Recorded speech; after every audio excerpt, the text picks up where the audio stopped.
Hi, I'm John Palino, and welcome to the show where we go behind the scenes and we talk to restaurateurs and chefs and find out some of the little things that are happening behind the scenes. So we got on the show today Nick. Thanks, Nick. Welcome on board. Nick's has a fantastic new little restaurant where everybody eats, literally. Exactly. So tell us about what you're doing. Cool. So we take food that would otherwise go to waste. We rescue food from large businesses that are disposing of commercial volumes of surplus food, and we turn it into restaurant meals. We allow customers to pay whatever they like, even if it's nothing, for a 3-course set menu in the evening. So we're trying to solve 3 big problems that we have in New Zealand and around the world: food waste, food poverty, and social isolation. So, you know, when you talk about food waste, people might think, oh, it's rotten food. It's not really, is it? It's actually good food, but it's time to get rid of it. It's not, they're not supposed to really sell it, or it's almost expired, or things like that, isn't it? Yeah, I mean, there's lots and lots of different versions of what we'd call surplus food. So in many cases, what we receive is exactly the same as what you'd see in the supermarkets. Yep.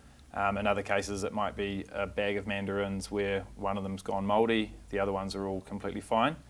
Or it might be product that's been labelled incorrectly, or product that's just short dated, that even though there's nothing necessarily wrong with it, it's got a date on it that says that it can't be sold or it shouldn't be consumed after a certain time.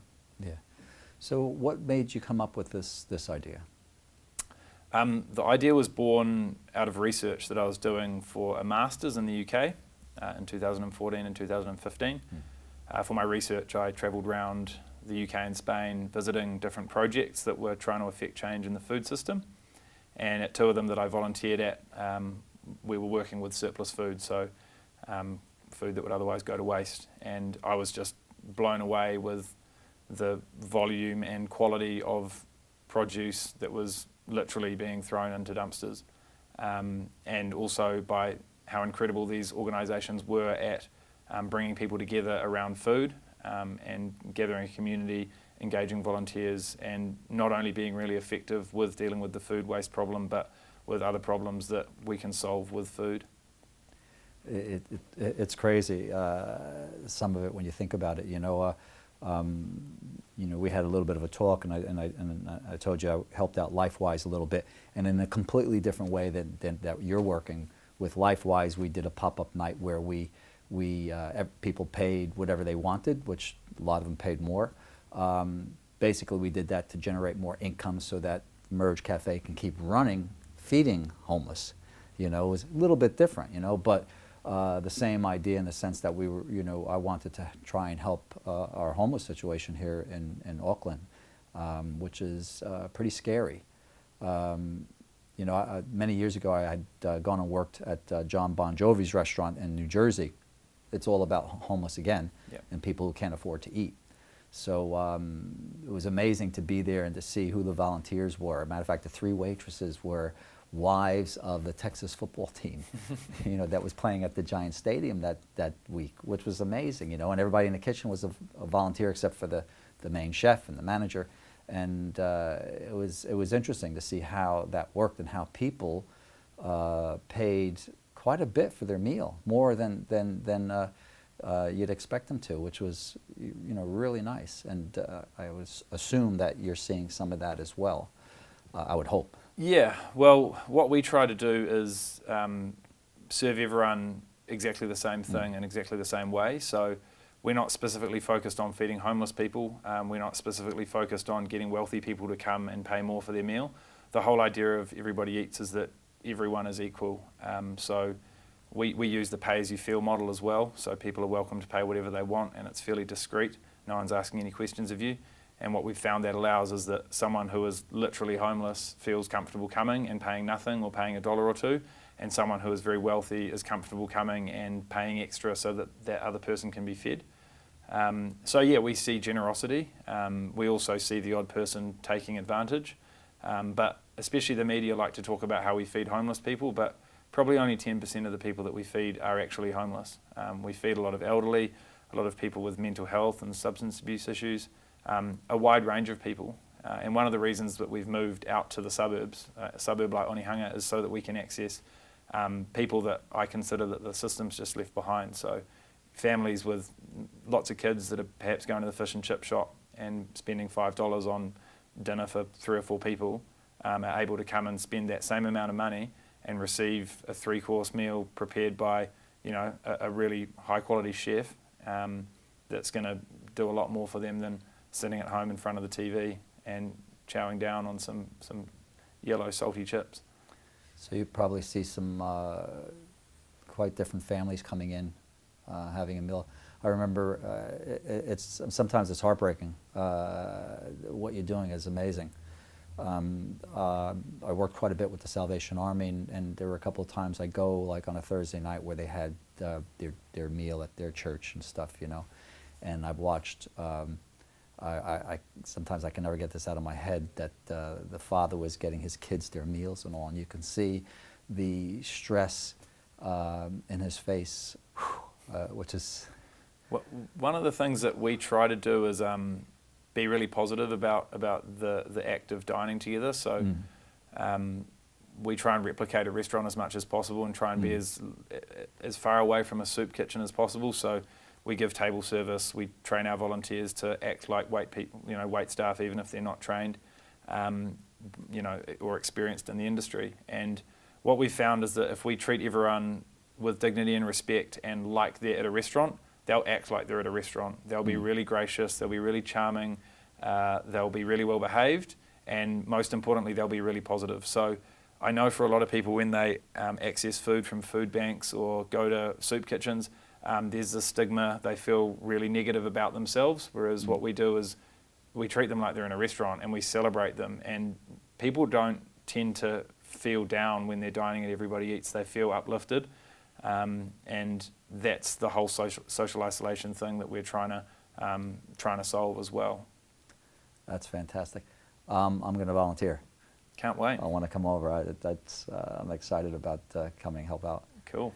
So let's go back and talk a little bit about growing up and how you even got into this business. So now you're not a chef. You're front of house. I'm a front of house person. Although most people think I'm a chef, and I have cooked at Everybody Eats, but I'm not a trained chef, and there are people much better than me at dealing with the kitchen. But no, I'm a kid from Auckland. Before I was born, my parents bought a restaurant in the Bay of Islands that they ran for 5 years, having no experience in the industry. And they sold leases on it ever since. And at the end of my university, my parents, they had to kick their tenant out because he wasn't paying his rent. So I said, why don't you give me a chance to run the restaurant? Having never waited a table in my life, I went up there for a summer and had a go at it and somehow made it work.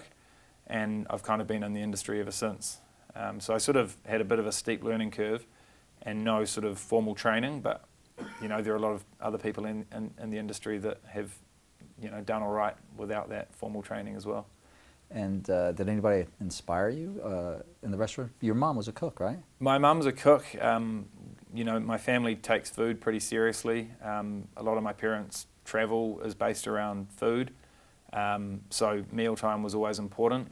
But because I'm not a chef, I don't kind of look up to any chefs in particular. And I don't know many front of house people that look up to famous waiters. They don't seem to get the same glory as chefs, but I'm a little bit more academic, so I really appreciate some of the thinkers around food, particularly people like Michael Pollan. Really love how he looks at food from a cultural and sociological angle, and also looks at nutrition and just really incredible, different way of looking at things. And I think that reading his books inspired me to kind of look at food in a different way and treat it as a tool to do good rather than just something that we use to fuel ourselves. Terrific. So you started the restaurant up there. That your parents were the landlords. Were they easy on you? Yeah, they were to start. I guess there was a sort of it was mutually beneficial. They didn't have a tenant. So they needed me to do well, so they were relatively easy to deal with. But I've had the restaurant for 10 years now, so I think for our family it's been really good. It's been a lot of stress off their shoulders. not having to chase people up for rent or have emails come through about a hole in the wall. When your landlord's your parents, you're kind of both fighting the same battle and you're playing on the same team. So all of those awkward things seem to just get worked out. So it's been really good. I think they're pretty happy quietly about it as well. It must be difficult in the winter time up there. Yeah, it's hugely seasonal. So we've actually got 2 restaurants. One of them's only open in the summertime, and the other one we close for about 4 or 6 weeks each winter to give everyone a bit of a break. But the Bay of Islands is doing really, really well. The seasons have become longer. The shoulder seasons are fairly profitable now, and it's just sort of the middle of winter that's a bit challenging. What's the name of those restaurants? The Gables Might as well give them a Restaurant plug, and, right? and Hone's Garden.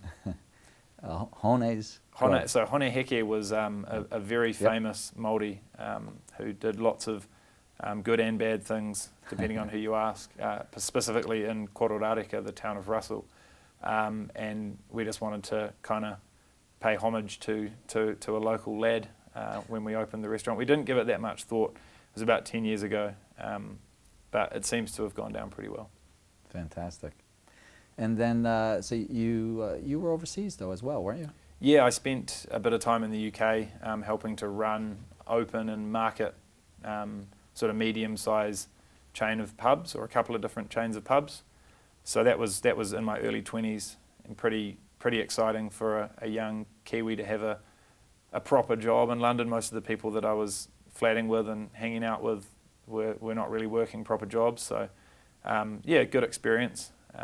Pretty important place in terms of hospitality, I think, London for the world. So did you go to school for marketing? I did actually, yeah. I've got an economics and marketing undergraduate. I'm not sure that you actually learn anything in marketing at university, but I've got the piece of paper that said I did. And so with your own places, do you use that?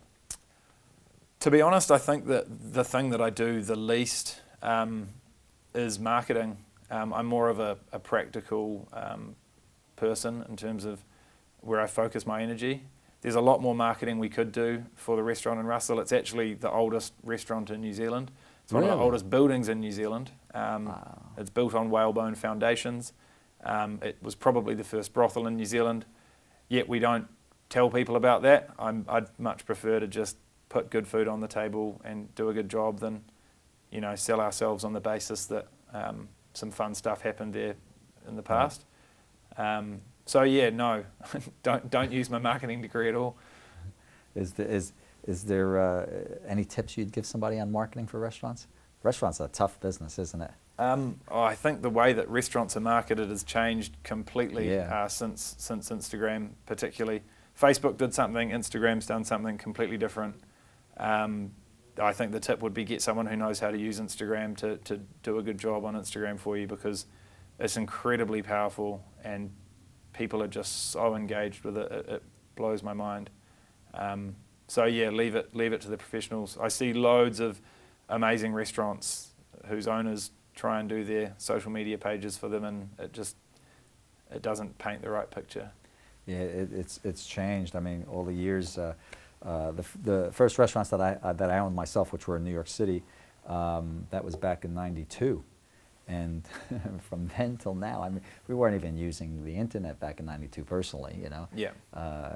And from then to now, the whole marketing of restaurants has completely changed. Incredible, yeah. But it's actually gotten easier. Definitely. The media, there are so many media outlets now that want to write about new openings and want to write about you. So if you know how to give them what they want, then it actually becomes really, really straightforward. Yep. Good. We're going to take a break now, and we'll be back talking with Nick again.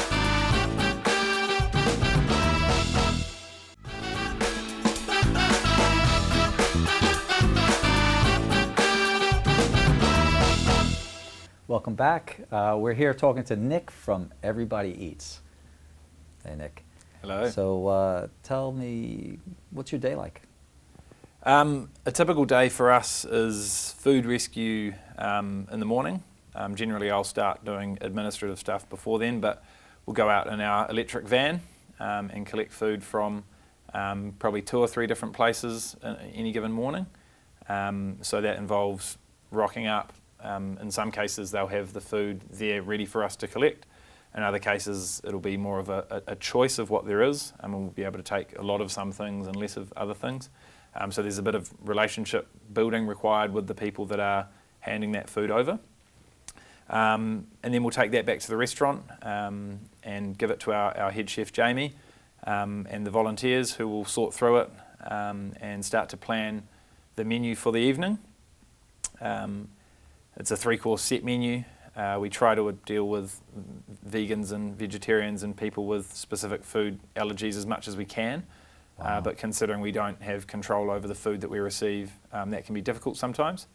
Every now and then we'll need to buy the odd ingredient because we don't always get access to the full range of, produce, dairy, dry goods, everything that a restaurant needs. So we'll go and sometimes purchase butter, often fresh herbs, things that we can use to elevate the food from being something quite basic and humble to something more restaurant quality. So we'll focus a lot of the money we spend on food around garnish and around particular flavours or providing, say, the fatty element to a dish if that's missing because we didn't, happen to rescue a box of coconut cream, for example. Then in the afternoon we set up, so in both our locations we are sharing the space. So at our new restaurant in Onehunga, by day it's a cafe called One, Onehunga Neighbourhood Eatery. So around the middle of the afternoon we will take control of that space. We will transform it from a cafe, which is generally a lot of 2 tops and 4 tops, into a communal dining space. And we'll set that up so that we can easily feed the large numbers that we do in that environment. So during the day there'll be a team of kitchen volunteers that come and help Jamie with food prep, and then at night time we'll have a completely different set of volunteers that help with the service of the food. So for us, around sort of 5:30 is a really busy time. We've got a whole lot of new volunteers coming. Sometimes they've never volunteered with us before, and we've got to very quickly onboard them, teach them our processes, and get them up to speed so that we can execute what we think is a quality service. At 6 o'clock service begins. People are welcome to come between 6 and 8 o'clock. We don't take bookings. We feed people on a first in, first served basis. And generally by 6 o'clock, wherever we're operating is full. What we call the vulnerable people, or the people that we think are suffering food poverty, tend to come very early. They don't want to miss out on a good meal, so they come nice and early. And then first thing we serve is a soup. So every day we serve a soup. This is a pretty easy way for us to prepare a large amount of food in one vessel and make it tasty, and also use up a lot of particularly vegetables that we access. So soup will be served. People are sat at communal tables. Every now and then we have drinks that we get donated that we can give them, but otherwise people just drink water. We're not licensed, and that's because we don't want to give some people the opportunity to have something that someone else doesn't have.